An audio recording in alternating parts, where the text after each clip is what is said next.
Praise the Lord. प्रभु का धन्यवाद हो कि एक बार फिर से उसने हमें ये मौका दिया कि हम उसकी सभा में आ सकें। प्रभु की आज की सभा में आप सबका स्वागत है। प्रभु आप सबको आशीष दे। आज देखते हैं कि परमेश्वर अपने वचन के द्वारा हमें क्या बताना चाहता है। हम पढ़ेंगे पहला पतरस उसका 2 अध्याय और उसका 11वां पद। पहला पतरस उसका 2 अध्याय और उसका 11वां पद।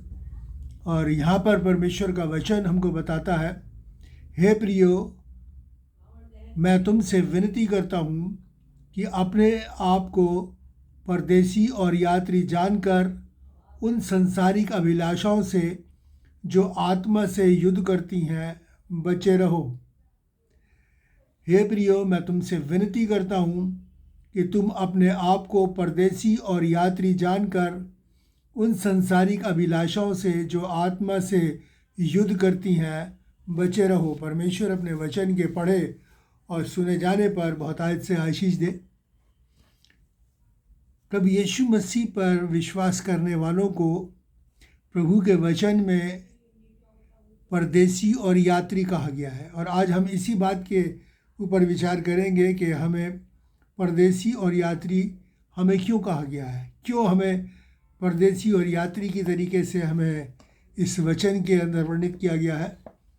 क्योंकि हम जानते हैं और इसी को हम देखेंगे, आगे देखते जाएंगे किस तरीके से कि मनुष्य पाप के कारण, जब मनुष्य ने पाप किया तो ये संसार जो है अपवित्र हो गया, दूषित हो गया और सारा संसार पाप में हो गया। और जब संसार पाप में हो गया तो ये संसार जो है परमेश्वर के लोगों के रहने के लायक नहीं रहा। और इसीलिए परमेश्वर ने अपने लोगों को रहने के लिए एक प्रबंध किया, और ताकि हम उस जगह पर रह सकें, क्योंकि परमेश्वर अपने लोगों को इस दूषित और पापमय संसार में नहीं छोड़ सकता। तो उसने वो प्रबंध किया। और आज हम इसी विषय पर जानेंगे कि परमेश्वर का वो क्या प्रबंध है जिसके कारण हम संसार में परदेसी कहलाए या यात्री कराए। और इसी चीज़ के विषय में हम बात करेंगे, क्योंकि यूहन्ना की पुस्तक उसका 17वां अध्याय और 16वां पद। और यहाँ पर प्रभु यीशु मसीह बड़ी अच्छी बात कहते हैं। वो कहते हैं कि जैसे मैं संसार का नहीं वैसे ही वे भी संसार के नहीं। यानी कि जो उसके विश्वासी हैं, जो प्रभु यीशु मसीह पर विश्वास करते हैं, उनके लिए प्रभु यीशु मसीह ने कहा है कि जैसे मैं संसार का नहीं वैसे वे भी संसार के नहीं। अर्थात प्रभु यीशु मसीह कौन है? स्वर्गीय है, स्वर्ग में रहने वाला है।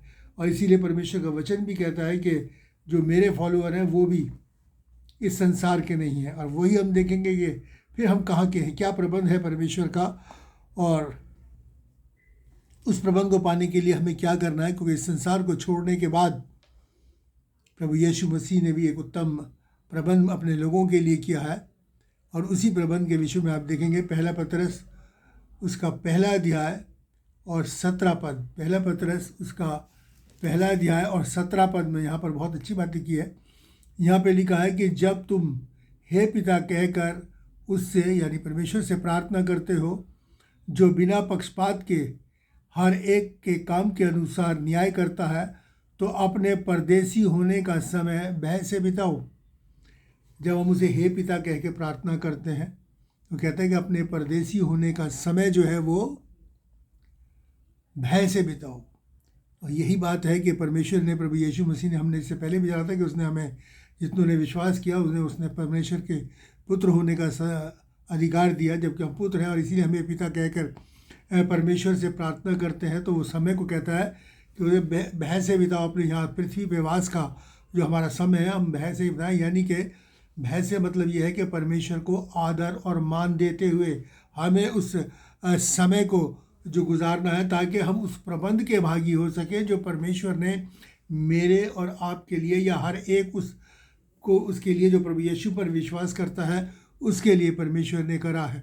और इसलिए उस समय को हमें परमेश्वर के भय में उसकी इच्छा के अनुसार व्यतीत करना है। यही है परमेश्वर के भय में जीवन व्यतीत करना, समय को गुजारना। देखिए कि आगे परमेश्वर का वचन यूहन्ना उसका 14वां अध्याय और 1 से 3 पद। यूहन्ना 14 और 1 से 3 पद में परमेश्वर का वचन क्या कहता है? यहाँ प्रभु यीशु मसीह फरमाते हैं, तुम्हारा मन व्याकुल ना हो, परमेश्वर पर विश्वास रखो, परमेश्वर पर विश्वास रखो और मुझ पर रखते हो तो मुझ पर भी विश्वास रखो।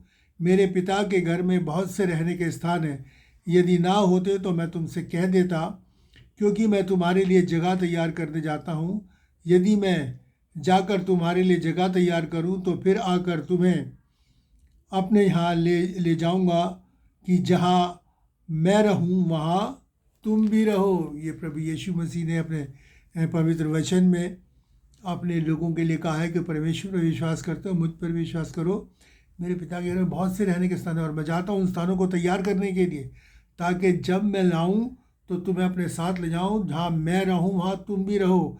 ये वही बात है कि ना मैं संसार का हूँ, इसलिए हम भी उस संसार के नहीं हैं। तो परमेश्वर कहाँ रखेगा?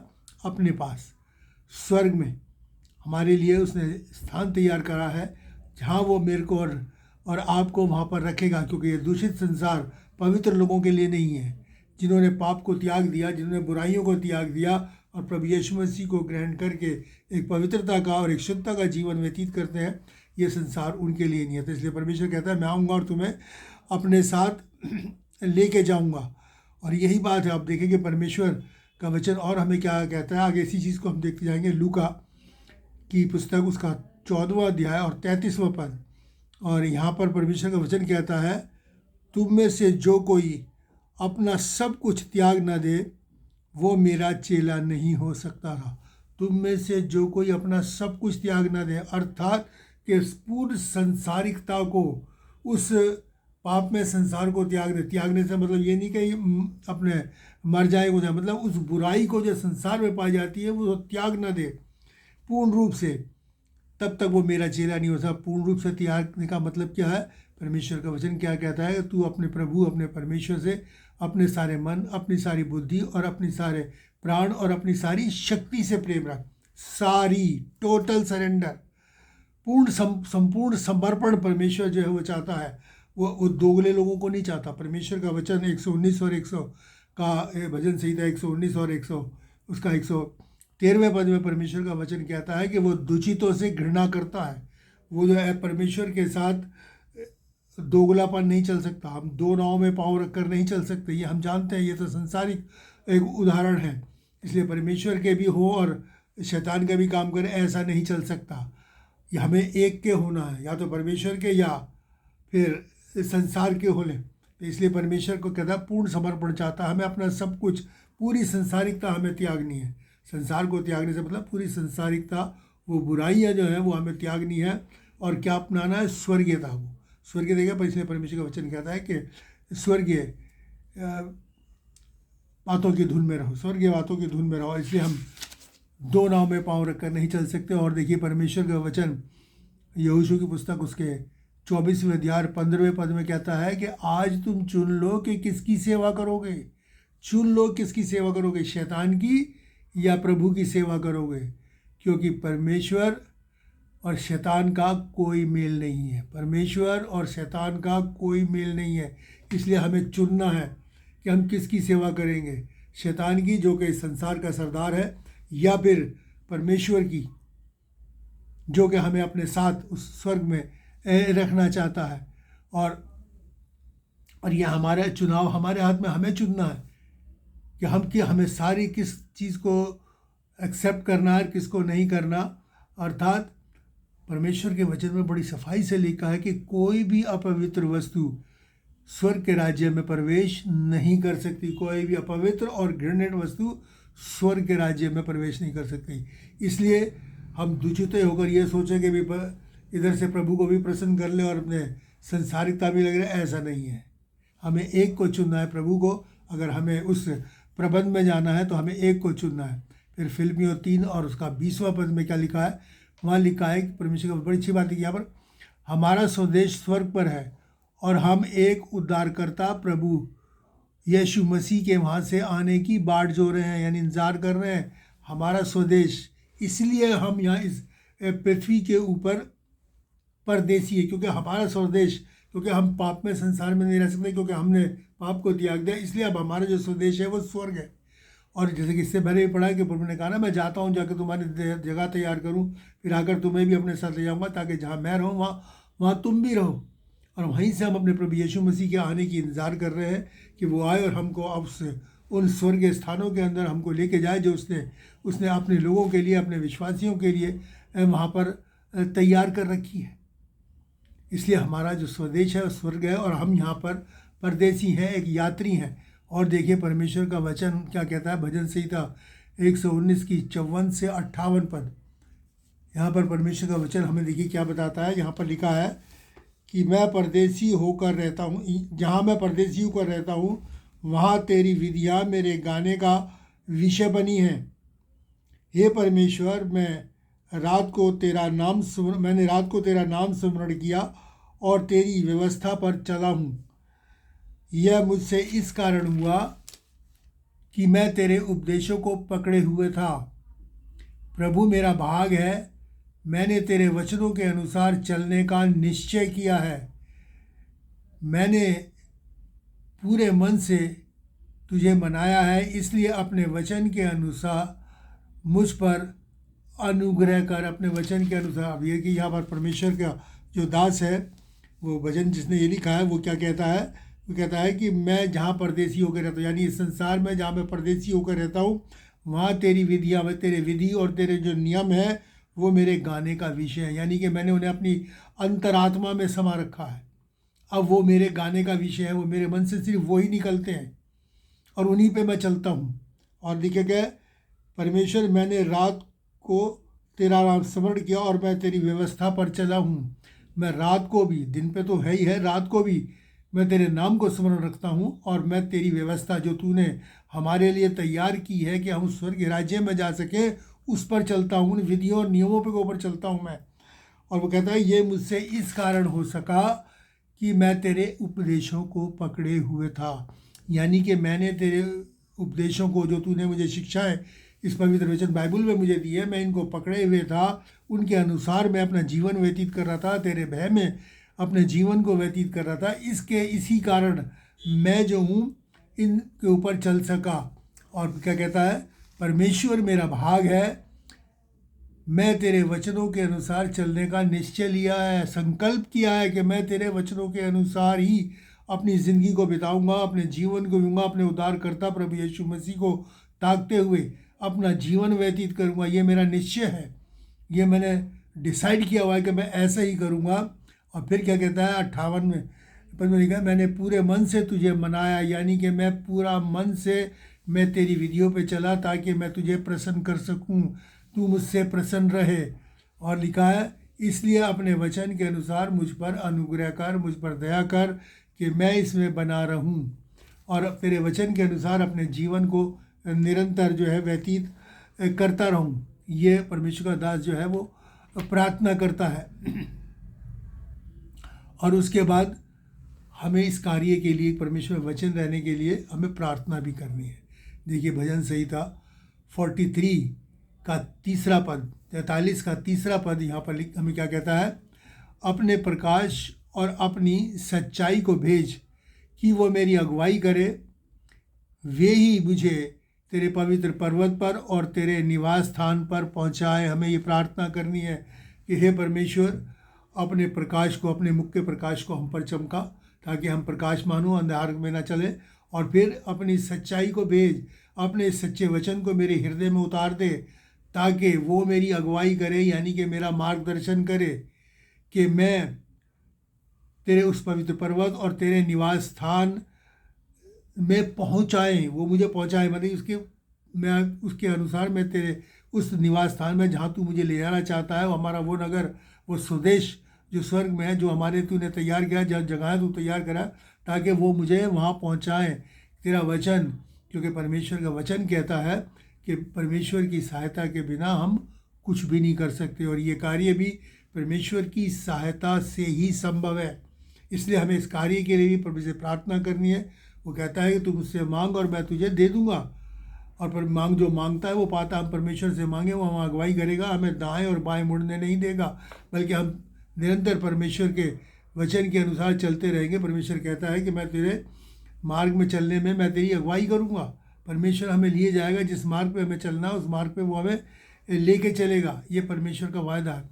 और इसीलिए हमें अपने आप को तैयार करना है, जैसा परमेश्वर ने हमें निर्देश दिया है, विधियाँ बनाई है, व्यवस्था दी है, उसके अनुसार हमें चलना है। और देखिए परमेश्वर का वचन क्या कहता है, मत्ती 6 और उसकी 19-21 पद, मत्ती 6 उसका 19 से 21 पद।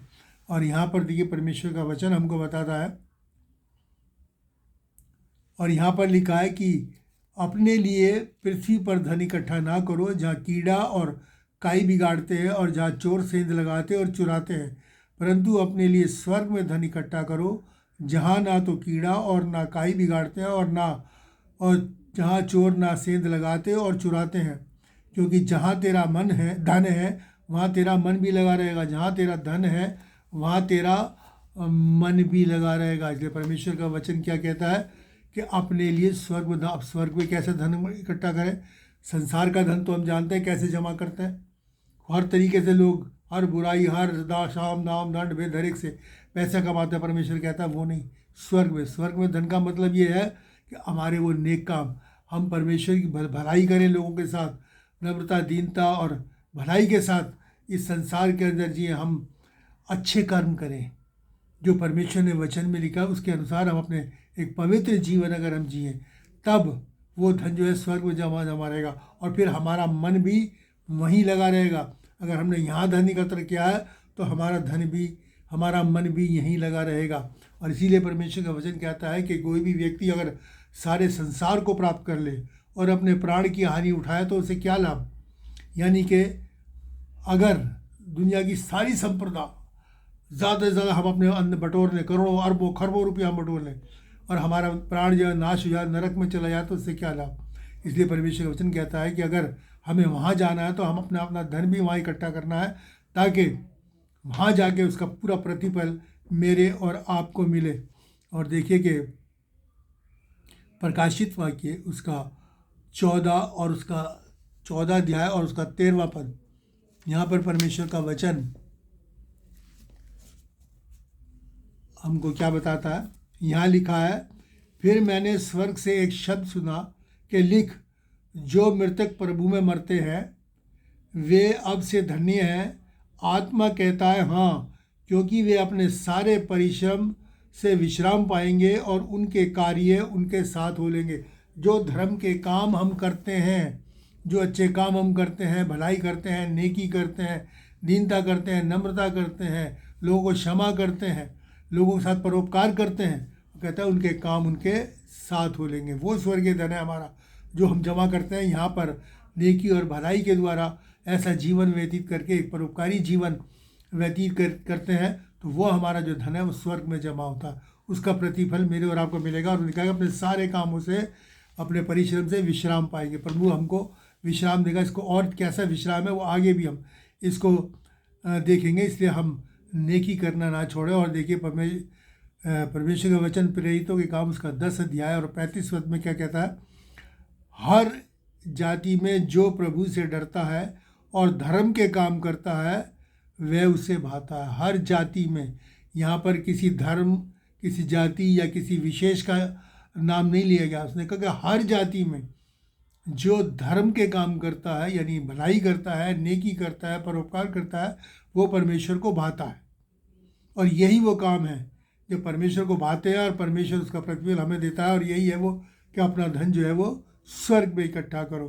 तो हम वो करें जो परमेश्वर ने हमें निर्देश दिया है, तभी हम उसके साथ उस नगर में जो परमेश्वर ने बनाया है, उन स्थानों पे जो परमेश्वर प्रभु यीशु मसीह ने हमारे लिए तैयार किए हैं, हम वहाँ पर वास कर सकेंगे।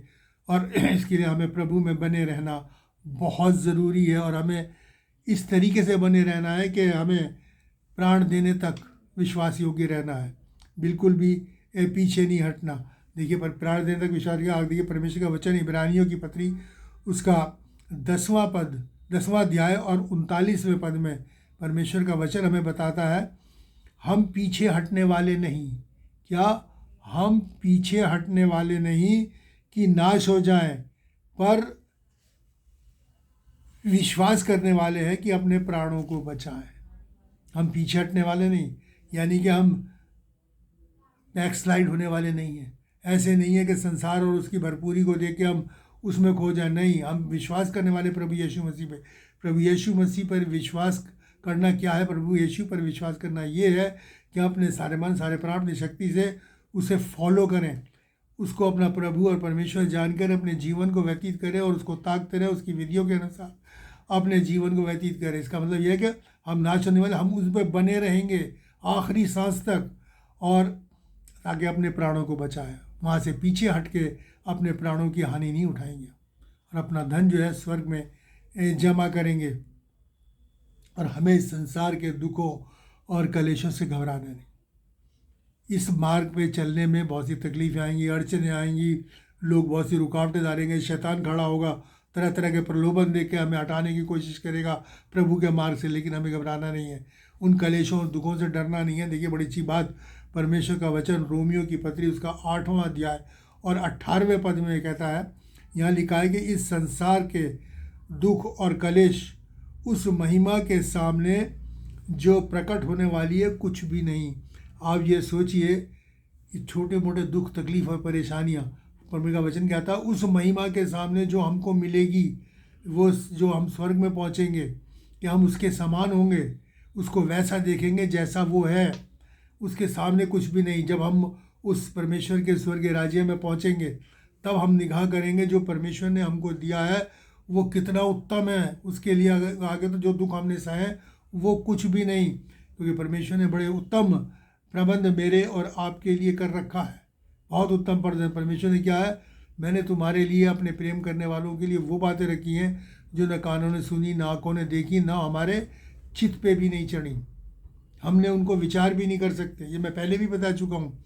ऐसी अद्भुत चीज़ें रखी हैं, जब हम उन्हें वहाँ देखेंगे तब जानेंगे कि वाकई में हमने प्रभु के पीछे चलकर एक बहुत बड़ा काम किया और अपने प्राणों को बचा लिया, अपने प्राणों को बचा लिया, और फिर हम हमेशा की जीवन को प्राप्त करेंगे। और इसके लिए जैसे मैंने आपको पहले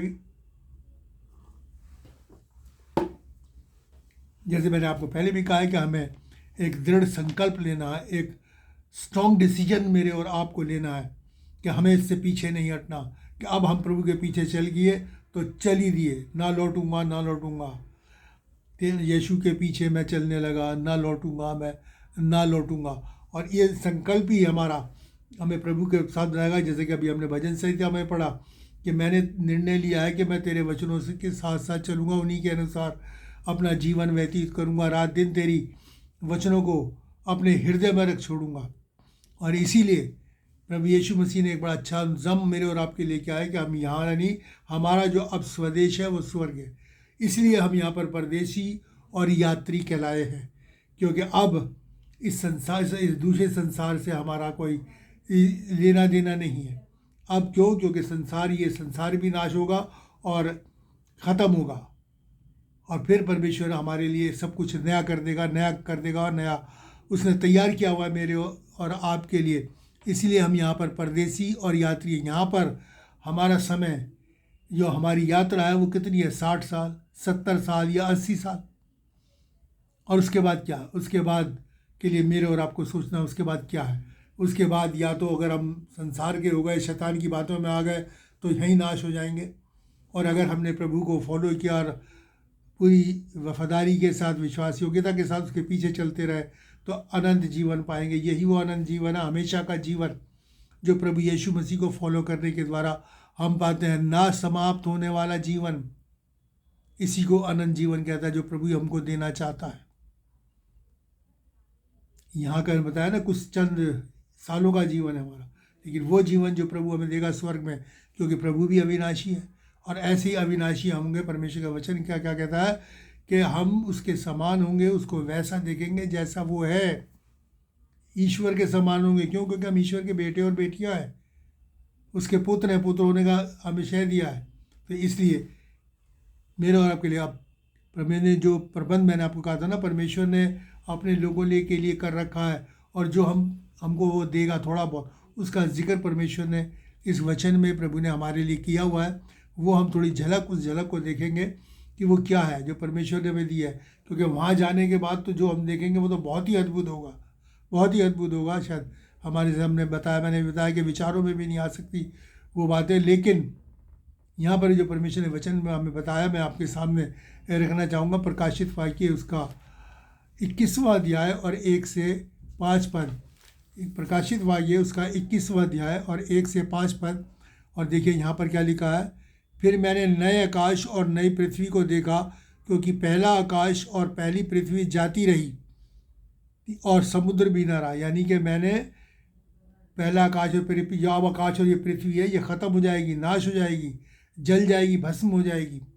और परमेश्वर ने मेरे और आपके लिए एक नया आकाश और एक नई पृथ्वी तैयार किया। उसमें लिखा है, फिर मैंने पवित्र नगर यरूशलेम को स्वर्ग पर से परमेश्वर के पास उतरते देखा। वो नया नगर, उसके विषय में भी परमेश्वर ने दिया है। वो हीरे मोतियों का, जवाहरातों का जड़ा हुआ है। उसके विषय में कभी मौका मिलेगा मैं फिर बताऊंगा, बहुत लंबा हो जाएगा। लेकिन उतरते देखा, वह दुल्हन के समान थी जो अपने पति के लिए श्रृंगार किए हुए हो, यानी कि बहुत सुंदर थी। सुंदर नगर है वो। फिर मैंने सिंहासन में से किसी को ऊंचे शब्द से ये कहते हुए सुना, देख परमेश्वर का डेरा मनुष्यों के बीच में। यानी कि हाँ, परमेश्वर मनुष्यों के बीच में रहेगा जब हम वहाँ चले जाएंगे। और जब यशायाह ने भविष्यवाणी की तो उसमें क्या लिखा था कि और उसका नाम इमैनुएल रखा जाएगा। इमैनुएल का मतलब क्या होता है? परमेश्वर हमारे साथ। और प्रभु यीशु मसीह का ये नाम और ये कार्य दोनों एक हैं। इस तरीके से परमेश्वर ने, प्रभु यीशु मसीह ने इस कार्य को हमारे लिए संपन्न किया कि हम विश्वास के द्वारा परमेश्वर का डेरा हमारे बीच में होगा, यानी परमेश्वर हमारे साथ रहेगा। और देखिए परमेश्वर का वचन क्या कहता है, वह उसके साथ डेरा करेगा, यानी परमेश्वर उसके साथ डेरा करेगा। वे उसके लोग होंगे और परमेश्वर आप ही उनके साथ रहेगा और वह उनका परमेश्वर होगा। परमेश्वर के साथ रहना कोई छोटी बात नहीं है, बहुत बड़ी बात है। पूरे सृष्टि में जब से अब तक बना और अब तक सबसे बड़ी बात यही है कि हम परमेश्वर के साथ रहेंगे, उस जगह जहाँ परमेश्वर रहता है। और क्या लिखा है, वह उनकी आँखों से सब आंसू पोंछ डालेगा। मैंने कहा ना, वो दुख, तकलीफ और परेशानियाँ ये थोड़ी बात है, उस महिमा के सामने कुछ भी नहीं। वो सब जाते रहेंगे, पोंछ डालेगा। इसके बाद ना मृत्यु रहेगी, ना शोक, ना विलाप, ना पीड़ा। पहली बातें जाती रहेंगी। उसके बाद दुख, तकलीफ, परेशानी, शोक, विलाप, पीड़ा नहीं होगी। फिर मृत्यु भी खत्म हो जाएगी, मृत्यु का भी नाश हो जाएगा। फिर मृत्यु का कोई मतलब नहीं। हम हमेशा के लिए अनंत जीवन को प्राप्त करेंगे। और 5वें पद में क्या लिखा है, जो सिंहासन पर बैठा था अर्थात परमेश्वर, उसने कहा, देख मैं सब कुछ नया कर देता हूँ। और उसने सब कुछ मेरे और आपके लिए नया कर दिया। और उसके बाद दूसरा हम पढ़ेंगे प्रकाशित वाक्य उसका 22वां अध्याय और उसका 3 पद से, प्रकाशित वाक्य 22वां अध्याय और 3 पद से 5वें पद तक। और देखिए वहाँ पर क्या फिर भी यही बातें लिखा है, फिर श्राप न होगा। परमेश्वर और मेमना मतलब प्रभु यीशु मसीह का सिंहासन उस नगर में होगा और उसके दास उसकी सेवा करेंगे। वे उसका मुंह देखेंगे परमेश्वर का। अब हम कहते हैं परमेश्वर से छुपा हुआ है, तब हम साक्षात आमने सामने परमेश्वर को देखेंगे, उसको पूरे जलाल के साथ, पूरी महिमा के साथ देखेंगे। क्योंकि वो महिमा परमेश्वर हमें भी देगा, क्योंकि वचन के अंदर लिखा है कि जैसा वो है वैसे ही हम भी होंगे, हम उसके समान होंगे। और उसका मुंह देखेंगे और उसका नाम हमारे माथों पर लिखा होगा, परमेश्वर का नाम, कि हम परमेश्वर के कहलाते हैं। फिर हमें इधर उधर क्रॉस व्रॉस ये गोदने की ज़रूरत नहीं, कुछ लिखने की ज़रूरत नहीं। परमेश्वर स्वयं अपना नाम हमारे ऊपर लिखेगा कि हम उसकी प्रॉपर्टी है, परमेश्वर के है। कितनी बड़ी बात है। फिर रात ना होगी और दीपक और सूर्य के उजाले की आवश्यकता नहीं होगी, क्योंकि प्रभु परमेश्वर उन्हें उजाला देगा। प्रभु परमेश्वर उन्हें उजाला देगा और वे युगान युग, फिर वो युगान युग राज्य करेंगे, स्वर्ग के राज्य के अधिकारी हो जाएंगे। और स्वर्ग में परमेश्वर के साथ हम राज्य करेंगे, स्वर्ग के भाग्य होंगे। कब? युगान, मतलब हमेशा हमेशा हमेशा के लिए। कोई जब मृत्यु होगी नहीं, मृत्यु खत्म हो जाएगी, तो फिर हम अनंत काल तक जिंदा रहेंगे परमेश्वर के साथ। जब परमेश्वर जो है वो मर नहीं सकता, वो सदा का जीवन है, वो ज़िंदगी है, वो जीवन है। उसी तरीके से वो जीवन हमारे अंदर भी होगा। वो जीवन का दम जो उसने मनुष्य को बनाते समय उसके अंदर फूंका था, वो जीवन का दम जो है, वो ज़िंदगी जो है वो हमारे अंदर रहेगी। और फिर हम नहीं मरेंगे और फिर चैन और इत्मीनान के साथ अपने प्रभु, अपने परमेश्वर के साथ उस स्वर्ग राज्य में रहेंगे।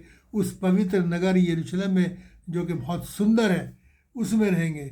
और इसीलिए परमेश्वर ने अपने वचन में अपने विश्वासियों को परदेसी और यात्री कहा, क्योंकि यहाँ हमारा समय जो है थोड़े समय का है। यहाँ पर हम एक यात्रा करते हैं और उस यात्रा में मेरे और आपको ये देखना है कि हमने कैसी यात्रा करी, कैसी दौड़ दौड़ी, अच्छी दौड़ी या बुरी, शैतान के साथ साथ दौड़े हैं या प्रभु यीशु मसीह के वचन के अनुसार दौड़े।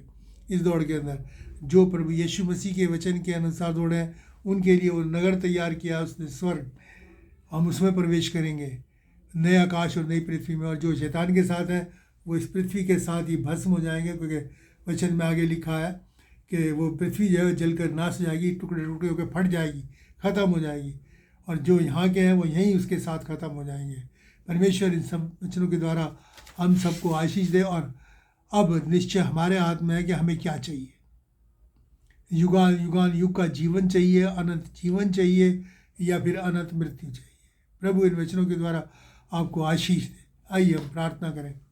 महान और दयालु परमेश्वर, अनुग्रहकारी पिता, तेरा धन्यवाद करते हैं, तेरी स्तुति, तेरी प्रशंसा और तेरी जय जयकार करते हैं। तेरे नाम को धन्य कहते हैं कि तेरे उस प्रबंध के लिए जो तूने पिता परमेश्वर अपने लोगों के लिए, अपने विश्वासियों के लिए किया। प्यारे बाप आसमानी कि पिता परमेश्वर, तू हमें यहाँ इस दूषित संसार में नहीं छोड़ेगा, इस पाप में जीवन में हमें पड़े नहीं रहने देगा, बल्कि पिता परमेश्वर एक उत्तम प्रबंध किया है। और इसीलिए हम यहाँ पर परदेसी और यात्री है, क्योंकि हमारा देश तो स्वर्ग है, हमें तो वहीं जाना है, हमारा स्वदेश जो है वो स्वर्ग है। इसलिए तेरा धन्यवाद करते हैं। तुझसे निवेदन करते हैं हम में से हर एक को जो भी सुनता है, प्रभु यीशु मसीह इस वचन के अनुसार, तेरे वचन के अनुसार अपने जीवन को व्यतीत करे, ताकि हम सब मिलकर युगान युग तेरे साथ हमेशा हमेशा हमेशा के लिए उस आनंदमय माहौल में रह सकें। क्योंकि तेरे वचन में लिखा है तेरे निकट आनंद की भरपूरी है, वो भरपूरी हम सब प्राप्त कर सके। इसके लिए अनुग्रह कर, हर एक सुनने वाले को आशीष दे। धन्यवाद के साथ प्रार्थना प्रभु यीशु के नाम से मांगते हैं। अब हमारे प्रभु यीशु का अनुग्रह, पिता का प्रेम और पवित्र आत्मा की सहभागिता हम सबके साथ और सारे विश्वासियों के साथ अब से लेकर हमेशा तक होती रहे। आमीन। प्रभु आप सबको आशीष दे। हमने जाना कि प्रभु का उस प्रबंध को जो उसने अपने विश्वासियों के लिए, जो नेक राह के ऊपर चलते हैं उनके लिए किया है, इसलिए इस वचन को ज़्यादा से ज़्यादा शेयर किए, ताकि ज़्यादा से ज़्यादा लोग प्रभु की नज़दीकी में आ सके, एक नेकी का, भलाई का, परोपकार का जीवन व्यतीत कर सके, प्रभु यीशु मसीह पर विश्वास करते हुए उस अनंत जीवन के भागी हो सकें, जहाँ ना दुख होगी, ना पीड़ा होगी, ना कलेश होगी, ना मृत्यु होगी, ना श्राप होगा। और हम हमेशा हमेशा का अनंत जीवन परमेश्वर के साथ गुजारेंगे, परमेश्वर के साथ सदा काल तक रहेंगे। प्रभु इन वचनों के द्वारा आप सबको आशीष दे। Thank you. God bless you.